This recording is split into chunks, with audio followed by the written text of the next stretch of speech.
রায়রাজ খানদের আবৃত্তি করছি কবি কুসুম কুমারী দাসের লেখা আদর্শ ছেলে কবিতাটি। আমাদের দেশে হবে সেই ছেলে কবে, কথাই না বড় হয়ে কাজে বড় হবে। মুখে হাসি বুকে বল, তেজে ভরা মন, মানুষ হইতে হবে এই তারপর।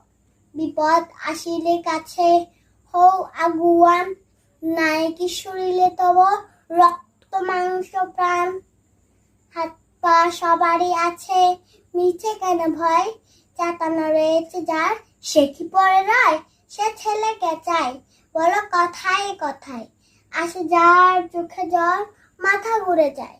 সারা প্রাণে হাসি মুখে করো এই পণ, মানুষ হইতে হবে মানুষ যখন। কৃষকের শিশু কিংবা রাজার কুমার, সবেরই রয়েছে কাজ এ বিশ্ব মাঝার।